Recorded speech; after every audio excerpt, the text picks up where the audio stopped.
Shalom, I'd like to give all praises to Yahweh Ba'Shem Yahushai and double honors to the apostles of Great Millstone.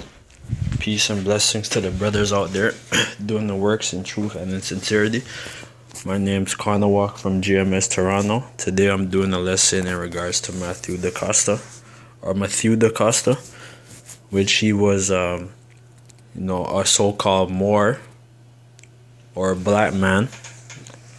Or he really was an Israelite who came over to the Americas, and he was an interpreter for the French explorers like Samuel de Champlain, which he was a French Edomite who came over here and conquered Gad. And he was an interpreter for them, and he led them over here because his knowledge of the seas and his knowledge of the tribes in the Americas, because he's been to this land before, and as well as his ancestors, or our ancestors. Our ancestors been coming here long before Christopher Columbus discovered since he came over in the West Indies, Christopher Columbus and Amerigo Vespucci and all these so-called great explorers, our people been coming over here way before Esau. So yesterday I was trying to bring it out, but I wasn't able. There's all kind of things happening, but through the Spirit, Lord willing, I'm able to upload this to the YouTube, and you guys could share it and do your own research. This is off African Source or africansource.com/rastawire, which is a Jake site, which we're not Africans nor are we Rastas, man. We're Hebrew Israelites, man. So it says Mathieu da Costa, the black man Landino Moor who discovered Canada. Mathieu da Costa, the Landino Moor who discovered Canada.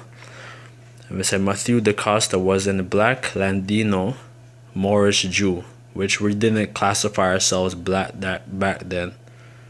Okay, our people were called Moors, but all Moor means is black. Moor goes back to Moorish, man. He really was just an Israelite. It says Jew of Iberian origins, and you go into that word Iberian, it goes back to the Eber, which was one of the sons of Shem, which means of the past, Ibar, which is where you get the word Hebrew, Ibar, which means of the past.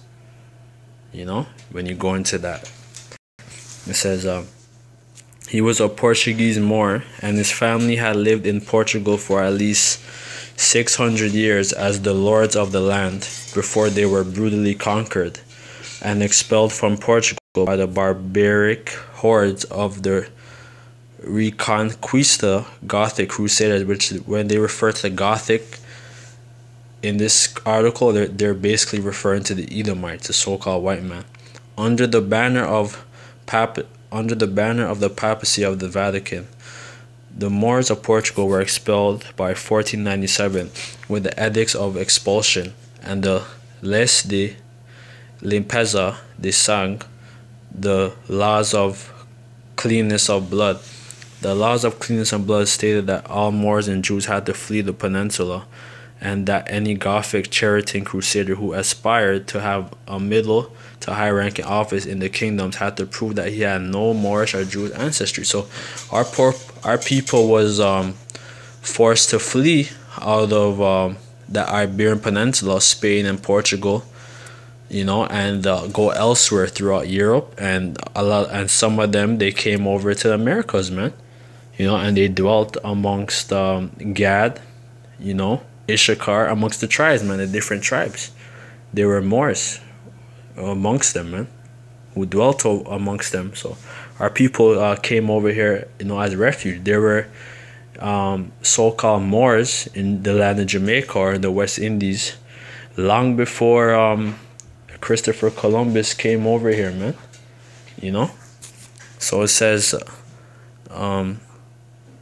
the laws, and that any Gothic charioting crusader who aspired to have a middle to high-ranking office in the kingdoms had to prove that he had no Moorish or Jewish ancestry, for at least 5 generations, until the fourth or fifth generation, because our people were driven out of that land, man. You know, our people suffered great persecution, and that same thing's gonna happen again, man. You know, and that's why they're starting off with Trump. You guys with Slack with Donald Trump right now. He's deporting a lot of our people, man. He's trying to get rid of a lot of so-called immigrants out of the land, which are mainly the West Indians, so-called West Indians, Hispanics, you know, and so on. You know, trying to get rid of them. But eventually what he wants to do is put us in concentration camps and get rid of us on a mass level, man. You know, that's the ultimate goal, is to get rid of us, and the ones who survive or who obey them, they're gonna be their slaves. So they totally want to do away with us, man. So the laws lasted until the 18th century. The Costa's family was a sea-trading family, probably descended from the Moorish Phoenicians of the ancient times, otherwise variously called the Carthaginians or the Canaanites or the Moors, which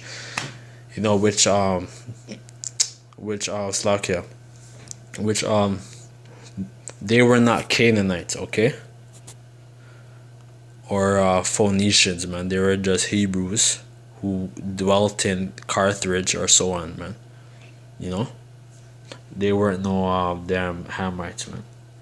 His family name, the Costa, means of the sea, that they were traditional seafarers. His name, the Costa, also indicate that he was a blood Jewish Ladino, a Moorish Canaanite Jew, which it doesn't even make sense. Canaanite Jew, man. Canaanites were Hamites, man. You know? See, so it's like, you know, like you have to watch how you read this thing, because they try to stumble you up. It says a Moorish Canaanite Jew like Louis Torres, another Moorish Jew who performed the role of the interpreter for Christopher Columbus on his first American voyage, in his West Indian voyage, because he didn't even touch the shores of America. As was his family tradition, Mathieu de Costa grew up into an able seaman, a maritime trader, and a global adventurer. Seafarers played a crucial role in the relief of the imperial Moors, subjugated to genocidal criminality by the gang of Gothic reconquistadors. Upon their interdiction in the Iberia by the Bull of Toledo, gangs of Moorish seamen organized to rescue hundreds of thousands of fleeing Moors, which these men were called pirates, man. Because when you look into the pirates, most of these pirates, they were Moors, man, so-called black men, who captured slaves from off of these slave ships, who rescued slaves from off of these slave ships, man, coming to the Americas, and they would gather them up, and they would train them up, and they would rebel, man, and go on and gather more Jakes, man, and basically fuck up Esau, man. Fuck up these devils, and here's a certain image, like that's how they have a image.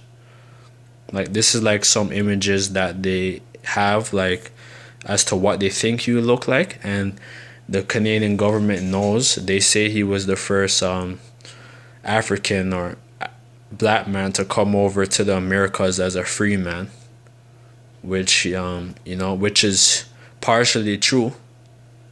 But because our people were coming over way before these damn Edomites, man. So really, he was even before all you damn so-called white explorers, man. He came over here way before you guys, man. And they have, I believe, for Black History Month, February 2017, they made a stamp, a postal stamp in commemoration of this fellow, Mathieu de Costa. Okay. I'm just gonna says seafarers played a crucial role in the relief of the imperial Moors, subjugated to genocidal criminality by the gang of Gothic Reconquistadors. Upon their interdiction in Iberia by the Bull of Toledo, gangs of Moor seamen organized to rescue hundreds of thousands of fleeing Moors. For instance, it's recalled that Moorish Portuguese sailor Sequeira had sailed to an area known as Lagos in 1472 with a shipload of Moorish refugees. Which I'm not sure if that Lagos is referring to Nigeria, man. Because that's the capital of Nigeria. Otherwise, it says others like the Moor seafarer families like the Ninos, the Penzos of Spain, per example, Puerto de Nero, who brought Columbus to the Americas. Estevano, also known as Stephen the Moor, the explorer of what is now the southwest of the United States of America, and Mathieu de Costa. So their name, this person who put this article together, they're naming some other Israelite explorers, man. So, and Mathieu de Costa, who brought Champlain to Canada, Samuel D. Champlain to Canada, were at hand to ferry the Moorish refugees from southern Europe to the continents of Africa and Americas. Just trying to get some good points. You could read this for yourself. It says, there is documented evidence that Mathieu de Costa had been frequenting the shores of Canada on trade and exploratory voyages for many years before he met Champlain, the man who was mistakenly known as the first European in Canada, man. The real Europeans, man. Alright. Because our people dwelt in the land of Europe as rulers, man. And you damn devils were in slavery. Second Esdras, we're gonna get a script. Second Esdras 13 and 40. One moment.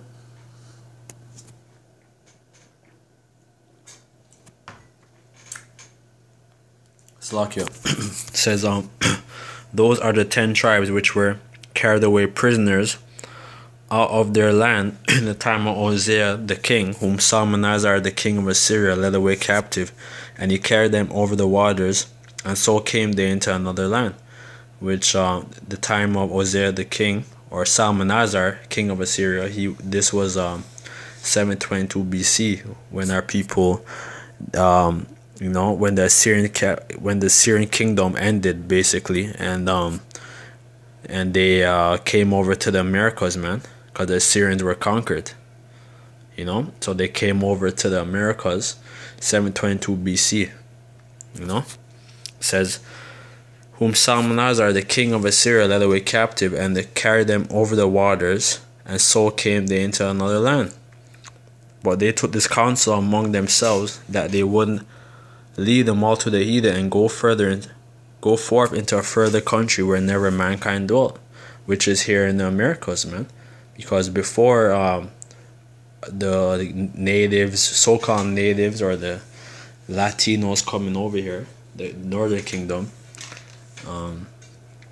King Solomon would send the Phoenicians, man, people in the land of Tyre and Zidon, because we had them as servants. He would send them over here to fetch wood, some, because back then the trees, they grew big, man. Some, wood,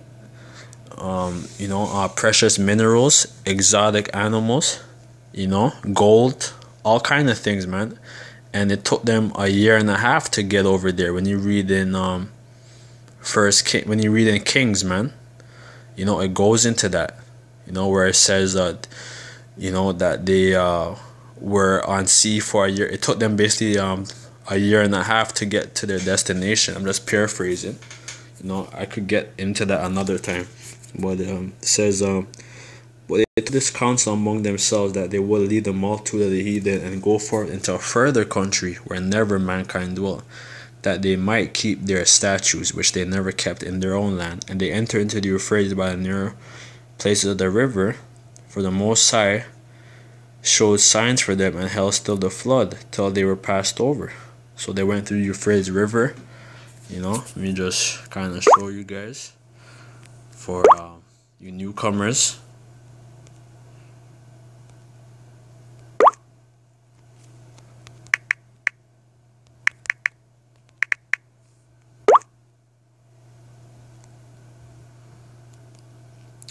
Bear with me.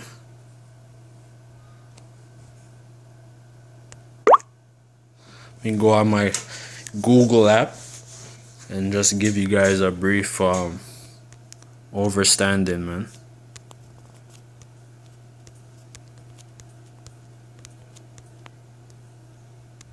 Oh, we're going to the east, man. We're going back to the east, brothers.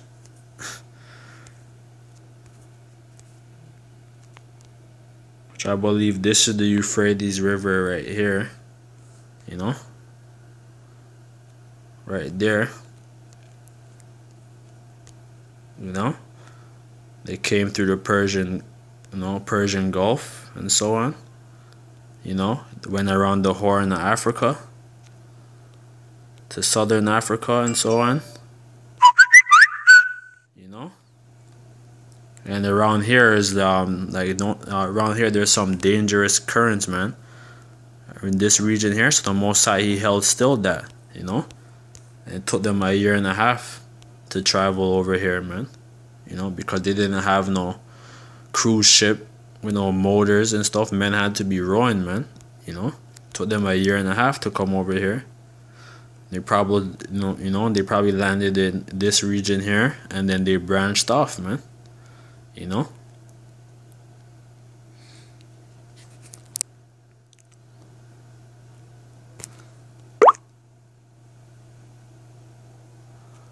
it's the Spirit having me bring this out these times, man. I tried to bring it out yesterday, but there was all kind of distractions around. So now now through the Spirit I'm able to bring it out. It says, and they enter into Euphrates by the narrow places of the river, for the Most High then showed signs for them and held still the flood till they were passed over.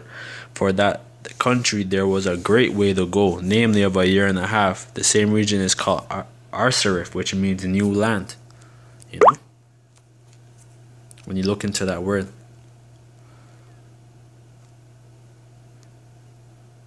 It says, there's documented evidence that Mathieu de Costa had been frequenting the shores of Canada on trade and exploratory voyages for many years before he met Champlain, the man who was mistakenly known as the first European Canada, which he's mistakenly, because he was led over here by Israelite, because you damn white people didn't know shit about the seas and all that.